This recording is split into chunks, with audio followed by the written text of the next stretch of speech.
Gash Dash 2022.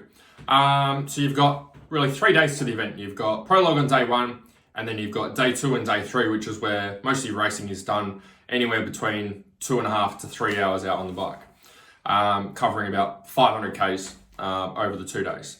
So what I'm going to do in this video is just give you some insight into what I recommend for our riders. 3 things that I recommend in the lead up to the race to focus on, and 3 things I recommend for our riders while they're actually out at the event so they can perform at their best.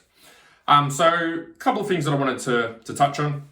For those of you that are new to the channel, my name's Andrew Hammer. Struggle with riding and racing fitness for about 14 years of racing.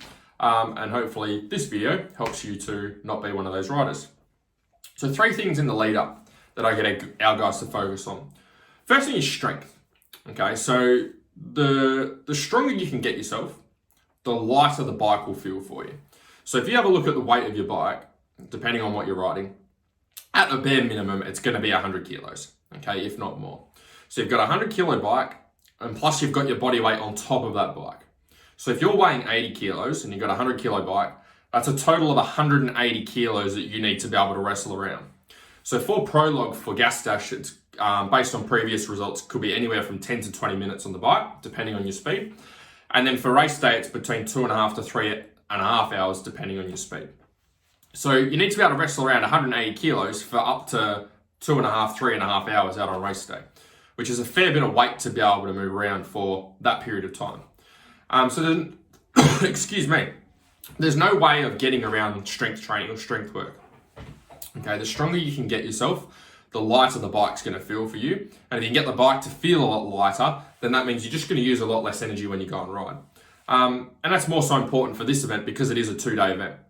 If it's only a single day event, you can probably get away with it a little bit more and be super sore and super fatigued afterwards, and it doesn't really matter. Whereas when you've got a 2-day event, you've got to back it up again and go the next day. So things that you can do to get on top of this, or things that we use with our riders, we do weight training. Okay, things like back squats, deadlifts, overhead presses, bent over rows, all with a weight bar.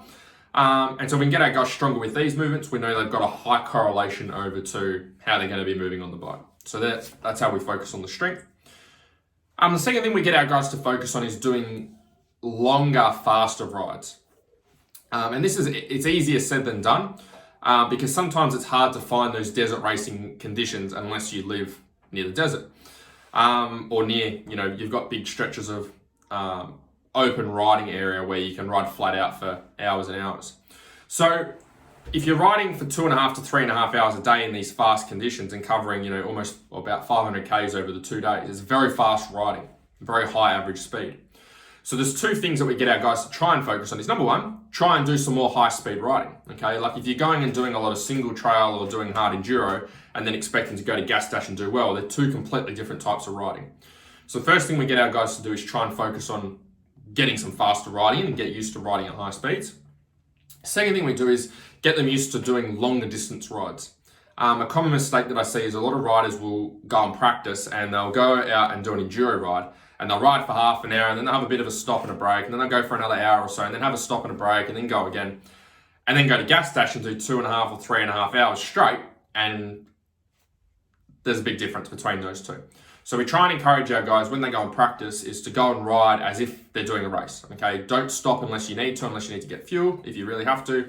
Don't stop for water breaks or anything like that. Keep going. Get your body used to what it needs to do when you go out and race. And the more you can do that, then the closer you're going to have your practice days and your race days. Rather, what happens for most riders is they go and practice one way and then the race is completely different to how they practice and it catches them by surprise. Third thing is practicing nutrition. So for those of you who've watched a few of my videos, I bang on about the same stuff for race day nutrition, but the short version is have a carb gel, have some sweet potato 4 hours before you go and race with the rest of your breakfast, have a carb gel half an hour before you start, and then fill your Camelback up with either a carb drink or Powerade for you to have for your 2.5 to 3.5 hours of racing. When it comes to the nutrition side, it still always surprises me how riders will test out their race day nutrition on race day.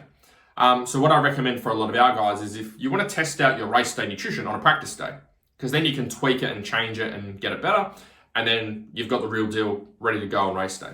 So if you know that you don't tolerate carb gels well, we want to find that out on practice day. If you know that the Powerade you put in your Camelback's too sweet and makes your mouth go dry, we want to find that out on practice day.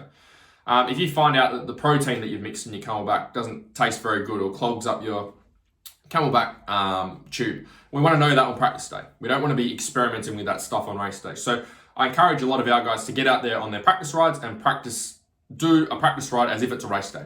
Get all your carb gels, get your Powerade out, get your protein shake sorted, all of that sort of stuff that you're planning on doing.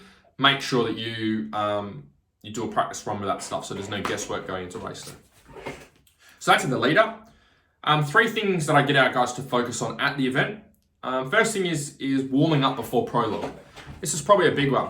I find with a lot of guys, they get a lot of arm pump in prologue, and they actually feel better in the race. But the problem with that is if you prologue shit, then you're just going to be eating dust and eating shit for a lot of the racing that you're going to be doing. So it makes it a lot harder. So if you can prologue well, you can start where you're supposed to start rather than having to go past a whole heap of bikes and eat shit for a while. And so one of the biggest causes of arm pump and prologuing poorly is not doing an adequate warm-up. What happens is I find a lot of guys will go out into prologue and they've done no warm-up, they've been sitting in the car, towards the races, they haven't done any riding or stretching or anything like that, and then they're just trying to go flat out for 10 to 20 minutes. And doing that, you're always going to feel like shit. It's like going to the gym and not doing a warm-up or using lighter weights before you do the heavier weights. Like if you just went into the gym and lifted super heavy straight away, you're going to feel like shit. And that's what happens for a lot of guys out at prologue. So the way you get on top of that is just do a warm-up beforehand. If you can ride the bike and there's an area there to do that, that's great. But if not, just do some general stretches and a warm-up. So for example, you could do 3 rounds, 10 push-ups, 10 squats. Okay, then you can do some wrist stretches. Okay, hold for a minute like this, hold for a minute like that. Like it doesn't have to be anything crazy, but the whole goal is we're just getting your body warm overall. Okay, if you had a jumper on, if I was doing a warm-up in my jumper, I'd want to take my jumper off at the end of the warm-up. And so the warmer you can get your body, the more elastic your muscles become and the easier they can contract and relax. And the reason a lot of you guys have problems with arm pump in prologue and stiffening up and being tense is because your body's not warm. And because it's not warm, it's very rigid and very stiff. The muscles don't contract and relax very well, and that's why you don't feel good. That's why when you go and do the 2.5 or 3 hours, you feel a lot better because your body's getting warm because you've been on the bike for so long. But we want to be warm before prologue, okay? Not wait till halfway through the race.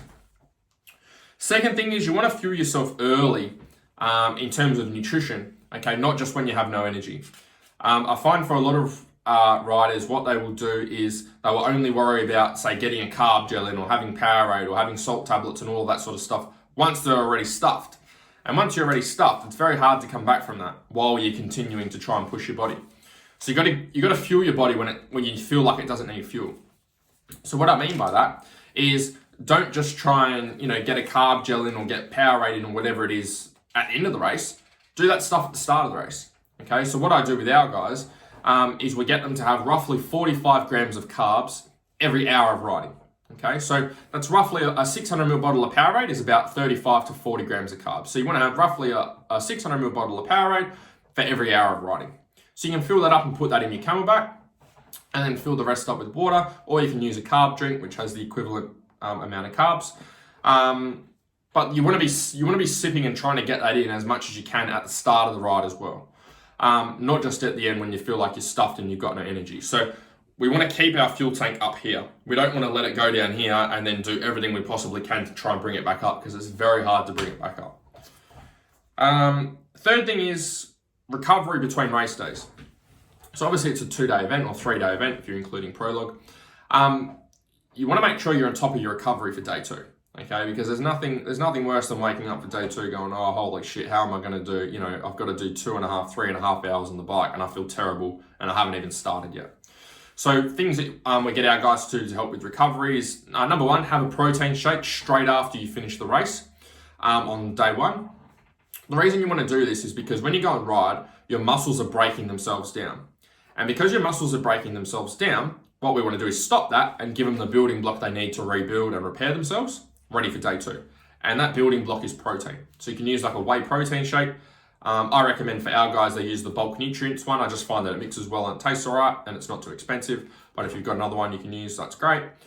That's the first thing I do. The second thing that I do is making sure you're getting a good quality dinner in that night. Okay, plenty of good quality source of meat, good quality source of fats, good quality source of complex carbs. So it could be like a piece of steak with a little bit of avocado or some olives with some mashed potato. Okay, it's easy enough to do while you're away. You can even go to the pub and have that. So it's not anything that's too extravagant, but we're just getting in good quality food and plenty of it, and then getting good quality sleep, and then being ready to rock and roll then for day number 2.